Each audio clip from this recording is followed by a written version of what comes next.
अस्सलाम वालेकुम स्टूडेंट्स, क्या हाल है? ठीक ठाक है, मजे में। Welcome to campus.pk। I am Syed Ali, your math instructor. So आज की इस वीडियो में जो कि 10th क्लास मैथ का लेक्चर नंबर 1 है, इसमें हम अंडरस्टैंड करेंगे व्हाट आर क्वाड्रेटिक इक्वेशंस। क्या सुना आपने?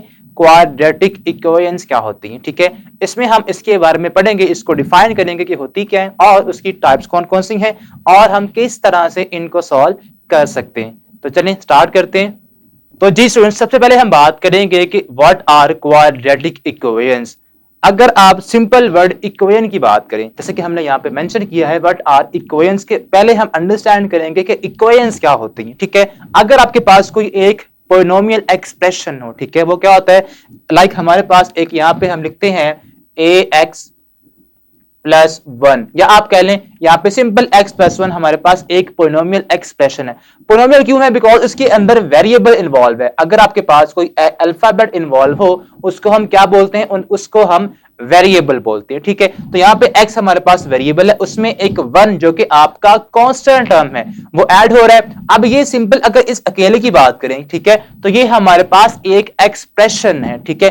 अगर हम इसको किसी इक्वल कर दें किसी नंबर के, लाइक अगर आप इसको 0 के ही इक्वल कर दें, अब जब आपने इसको इक्वल कर दिया है तो ये आपके पास एक इक्वेशन बन जाती है। क्या बनेगी? ये आपके पास एक इक्वेशन बनती है। अब इसमें वेरिएबल जैसे कि हमने पहले बात की x है, अब उसकी जो पावर होती है उसको बोलते हैं डिग्री ऑफ द पोलिनोमियल या डिग्री ऑफ द इक्वेशन, ठीक है। तो यहां पे अगर आप देखें x जो आपका वेरिएबल इन्वॉल्व है उसकी डिग्री क्या है? उसकी डिग्री 1 है। तो इट मींस ऐसे इक्वेशन या ऐसा एक्सप्रेशन जिसकी डिग्री 1 हो, जो वेरिएबल इन्वॉल्व होता है, अगर उसकी डिग्री 1 होगी तो उसे हम बोलते हैं लीनियर इक्वेशन। क्या बोलते हैं? लीनियर इक्वेशन, ठीक है। अब ये हमारे पास एक ऐसी इक्वेशन है जो कि लीनियर है, जिसमें x जो इन्वॉल्व है उसकी डिग्री क्या है? उसकी डिग्री 1 है। तो इसलिए हम इसको क्या बोलेंगे? लीनियर इक्वेशन बोलेंगे। अब हम बात करते हैं क्वाड्रेटिक इक्वेशन की, ठीक है। हमने बात कर ली कि इक्वेशन कैसे बनती है। अगर आप उसके अंदर इक्वल लगा दें किसी दो एक्सप्रेशन के बिटवीन, तो वो क्या बन जाती है? उसको हम बोलते हैं इक्वेशन। अब हम बात करते हैं सेकंड डिग्री क्या होता है। जैसे कि हमने यहां बात की, अगर जो वेरिएबल इन्वॉल्व है उसकी डिग्री 1 है तो वो क्या होती है? लीनियर। अब अगर ऐसा वेरिएबल, ठीक है, जिसकी डिग्री 2 हो, जिसकी पावर क्या हो? जिसकी पावर 2 हो, उसको हम बोलते हैं क्वाड्रेटिक इक्वेशन। बट पावर 2 से ज्यादा बिल्कुल भी ना हो, ठीक है। ऐसी इक्वेशन जिसके अंदर जो वेरिएबल इन्वॉल्व है उसकी डिग्री, उसकी पावर क्या हो? उसकी पावर 2 हो, तो उसको हम बोलते हैं क्वाड्रेटिक इक्वेशन, ठीक है। वो क्या बन जाएगी? वो हमारे पास बनेगी क्वाड्रेटिक इक्वेशन, ठीक है। क्वाड्रेटिक इक्वेशन, ये हमारे पास क्या है? ये हमारे पास क्वाड्रेटिक इक्वेशन है, ठीक है। जैसे कि हमने बात की कि अननोन जो वेरिएबल इन्वॉल्व होगा उसकी पावर क्या होगी? उसकी पावर 2 होगी, तब हम उसको कहेंगे ये हमारे पास क्या है?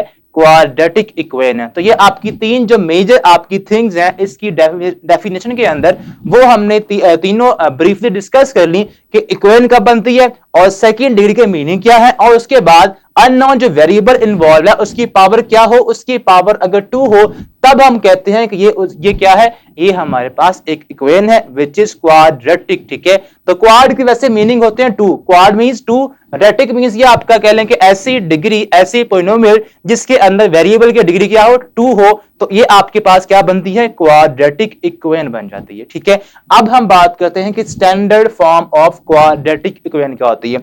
अब हम यहां पे एक दो यहां पे लिखते हैं इक्वेशंस, ठीक है, जो कि क्या हो? जो क्वाड्रेटिक हो। सपोज हम बात करते हैं कि यहां पे x square plus y square plus z square is equal to 0। ये इक्वेशन भी है, और यहां पे जो वेरिएबल्स इन्वॉल्व है, अननोन वेरिएबल्स जो इन्वॉल्व है, उनकी डिग्री क्या है? उनकी डिग्री 2 है। यहां पे x इन्वॉल्व है, y इन्वॉल्व है और z इन्वॉल्व है, ठीक है। ये हमारे पास एक इक्वेशन है। तो आया कि ये इसकी स्टैंडर्ड फॉर्म है या नहीं है, इसके बारे में हम अभी बाद में बात करते हैं। एक और लिखते हैं यहां पे एक्स स्क्वायर प्लस आप कह लें 2y स्क्वायर, ठीक है। अब इसके अंदर भी आप देखें कि आपका जो वेरिएबल इन्वॉल्व है, यहां पे आपकी जो इक्वेशन है उसमें 3 वेरिएबल्स इन्वॉल्व है, एक x, y और z, और जो हर वेरिएबल है उसकी डिग्री क्या है, उसकी डिग्री 2 है। तो इट मींस ये क्वाड्रेटिक तो है, ठीक है। अब ये हमने लिखा है यहां भी एक्स स्क्वायर है और 2y स्क्वायर है, किसके इक्वल है, 0 के इक्वल है, तो इक्वेशन भी है और क्वाड्रेटिक भी है, लेकिन ये इसकी स्टैंडर्ड फॉर्म नहीं है। अब इसकी जो स्टैंडर्ड फॉर्म होती है वो क्या होती है, अब हम उसको डिस्कस करते हैं। अगर आपके पास इक्वेशन कुछ इस तरह से लिखी जाए, लाइक हमारे पास a x square plus b x plus C is equal to 0 and where आप कह लें कि सी इज, या आप ए को यहां पे इक्वल नहीं होना चाहिए 0 के, तो ये हमारे पास कह लें कि इसकी स्टैंडर्ड फॉर्म है क्वाड्रेटिक इक्वेशन की, ठीक है। अब यहां पे x तो वेरिएबल है, x क्या है, x वेरिएबल है, अननोन आपका वेरिएबल है जिसकी आपने क्वेश्चंस के अंदर वैल्यू को फाइंड करना होगा। अब बात ये आती है कि a b और c क्या चीजें यहां पे, तो a और b जो कि यहां पे वेरिएबल के साथ लिखे हुए हैं इनको हम पढ़ते हैं कोएफिशिएंट्स, ठीक है। तो इट मींस आपके पास a and b are coefficients, ठीक है। ये हमारे पास क्या है, ये हमारे पास कोएफिशिएंट्स हैं।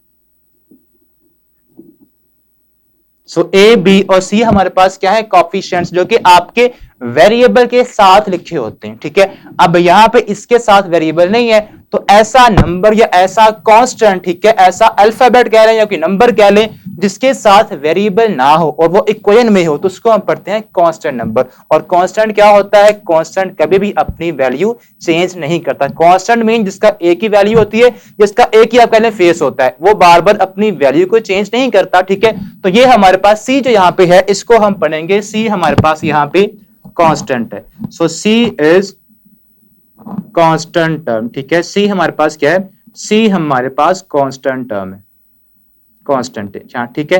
अब हमने बात कर ली, ये हमारे पास क्या है, ये हमारे पास जनरल फॉर्म है या आप कह लें स्टैंडर्ड फॉर्म है, किसकी, क्वाड्रेटिक इक्वेशन की। इसमें होता है क्या, आपने याद किस तरह से करना है, सबसे पहले आपने जो एक्स स्क्वायर टर्म है वो लिखनी है, सबसे पहले आपने एक्स स्क्वायर टर्म को लिखना है, उसके बाद आपने एक्स टर्म को लिखना है जिसमें पावर क्या हो, 1 हो, ठीक है।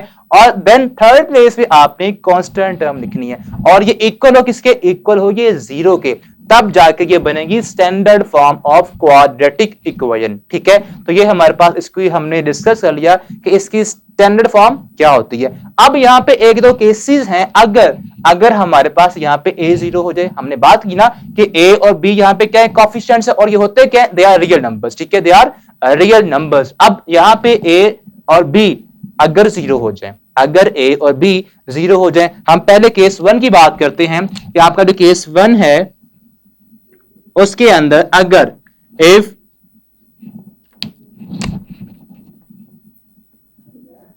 a इज इक्वल्स टू 0, जो कि हमने स्टार्ट में बात की कि a is not equals to 0, लेकिन अगर हम कर दें, हम तो शरारती है ना, हमने करना है, अगर हम कर दें तो हम क्या करेंगे, होगा क्या, होगा कुछ इस तरह से कि आपका जहां पे a है वो आपने पुट कर देना है 0 0 x square plus b x plus C is equals to 0। तो अगर आपका कोएफिशिएंट क्या, अगर आपका कोएफिशिएंट 0 हो जाए तो वो टर्म क्या हो जाती है, उस टर्म को हम कर देंगे 0। तो यहां पे क्या बन जाएगा, ये बन जाएगा 0 plus b x plus C is equal to 0। अगर हम 0 को ऐड करें तो कोई फर्क नहीं पड़ता, तो ये बन जाएगा b x plus C is equal to 0। अब यहां पे तो एक्स स्क्वायर टर्म बची नहीं है, वो तो खत्म हो गई है, ठीक है। तो अब ये तो क्वाड्रेटिक नहीं रही, बिकॉज हमने बात की थी क्वाड्रेटिक वो होती है जिसमें वेरिएबल जो होता है अननोन वेरिएबल, उसकी पावर क्या हो, उसकी पावर 2 हो। बट यहां पे आपके पास क्या है, जो आपकी इक्वेशन बची है, ठीक है, मॉडिफाइड जो इक्वेशन आपकी आई है उसमें तो x की पावर मैक्सिमम 1 है, तो इट मींस हमने पहले बात की थी अगर आपके पास x की पावर 1 हो इक्वेशन के अंदर तो वो होती है लीनियर इक्वेशन। इट मींस आपका जो केस 1 है, अगर a क्या हो जाए, अगर a 0 हो जाए तो आपके पास जो रिड्यूस इक्वेशन आएगी उसको हम क्या बोलेंगे, वो लीनियर फॉर्म आएगी, ठीक है। तो ये हमारे पास क्या बनती है, ये हमारे पास लीनियर बन जाएगी, लीनियर इक्वेशन बन जाएगी, ठीक है। तो ये हमारे पास क्या होगी, लीनियर इक्वेशन। अब केस नंबर 2 पे हम बात करते हैं। अगर केस 2 की बात करें, केस नंबर 2, ओके, इसमें आपने क्या करना है, अब इसमें आपने b को करना है जीरो। क्या करना है, आपने जो b यहाँ पे कॉफिशिएंट है इसको आपने जीरो करना है। जब इसको हम जीरो करेंगे तो क्या होगा, लेट्स सी, यहाँ पे क्या आएगा ए एक्स स्क्वायर वैसे ही, ठीक है, प्लस आपने b की जगह पे क्या लिखना है, जीरो, ठीक है। अगर हम यहाँ पे लिखें if b is equal to zero तो क्या होगा, zero X plus C is equal to zero, तो क्या होगा A X square plus C is equal to zero. अब यहां पे देखें, अगर आपके पास कुछ इस तरह से इक्वेशन आ जाए, इस तरह से अगर आपके पास इक्वेशन आ जाए तो क्या होगा, यहां पे देखें only x square variable involve है, वेरिएबल इन्वॉल्व है एक्स, ठीक है। उसकी पावर क्या है, उसकी पावर सिर्फ और सिर्फ एक्स स्क्वायर है, उसके अलावा इस पूरी इक्वेशन में एक्स की और कोई पावर इन्वॉल्व नहीं है। अगर इस तरह की इक्वेशन आए जिसके अंदर सिर्फ और सिर्फ आपकी एक्स स्क्वायर टर्म हो, ठीक है, और साथ में कुछ कांस्टेंट हो, डजंट मैटर, आपकी जो वेरिएबल है उसकी पावर क्या हो, उसकी पावर सिर्फ और सिर्फ 2 ही हो, तो उसको हम बोलते हैं pure form of quadratic equation.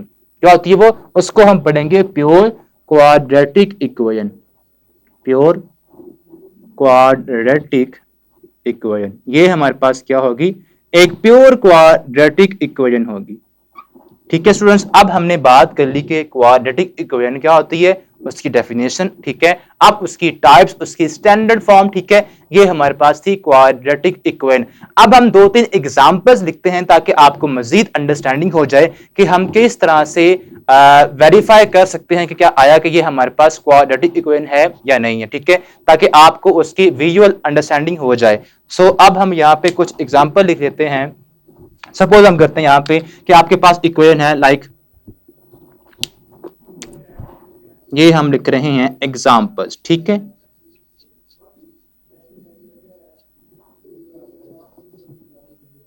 Like हमारे पास एक इक्वेशन है जिसके अंदर कि आप कह लें कुछ इस टाइप की है, 2x square plus 7x plus 1 is equal to 0, ठीक है। तो हमने बात की कि आपके पास इक्वेशन किस में हो, वेरिएबल में हो, जो कि आपका यहाँ पे x है, ठीक है, आपका ये y भी हो सकता है, डजंट मैटर, ठीक है। आपका वेरिएबल कुछ भी हो सकता है बट वेरिएबल एक ही आपका हो, वैसे ज्यादा भी हो सकते हैं, नो मैटर, ठीक है। आपका यहाँ पे x हो सकता है, x स्क्वायर, यहाँ पे xy भी आ सकता है, बिकॉज आप जब चैप्टर 2 पढ़ेंगे तो उसके अंदर आपके वेरिएबल्स कुछ ज्यादा भी आएंगे, ठीक है। तो इसमें आपने कंफ्यूज नहीं होना, बस जो वेरिएबल इन्वॉल्व होगा उसकी पावर क्या हो, उसकी पावर 2 हो, उसको हम पढ़ते हैं क्वाड्रेटिक इक्वेशन। अब यहाँ पे आपके पास जो इक्वेशन है वो है 2x square plus 7x plus 1। तो हमने पहले बात की थी कि आपके पास सबसे फर्स्ट टर्म क्या हो, x स्क्वायर टर्म हो, उसके बाद x टर्म हो, उसके बाद कांस्टेंट टर्म आए, तो ये क्या होती है, ये एक स्टैंडर्ड फॉर्म है किसकी, क्वाड्रेटिक इक्वेशन की, ठीक है। तो ये इसकी आप कह लें एग्जांपल है, हम एक दो और भी लिख सकते हैं, ठीक। यहाँ पे हम करते हैं एक और एग्जांपल, ठीक है। यहाँ पे हम कहते हैं कि आपके पास एक्स स्क्वायर और यहाँ पे आप कह लें 6x माइनस 7 कर लें इज इक्वल टू 0, ठीक है। अब ये भी हमारे पास क्या है, स्टैंडर्ड फॉर्म है किसकी, क्वाड्रेटिक इक्वेशन की। इक्वेशन तो है ही और उसके बाद ये उसकी स्टैंडर्ड फॉर्म के अंदर भी है। तो जी स्टूडेंट्स, अब ये था हमारा लेक्चर नंबर 1 जिसमें हमने अंडरस्टैंड किया कि क्वाड्रेटिक इक्वेशन क्या होती है। उम्मीद करता हूं कि आपको इसकी बेहतर अंडरस्टैंडिंग हो गई होगी। अब हम नेक्स्ट वीडियोस के अंदर एक्सरसाइज 1.1 स्टार्ट करेंगे। तब तक के लिए अल्लाह हाफिज।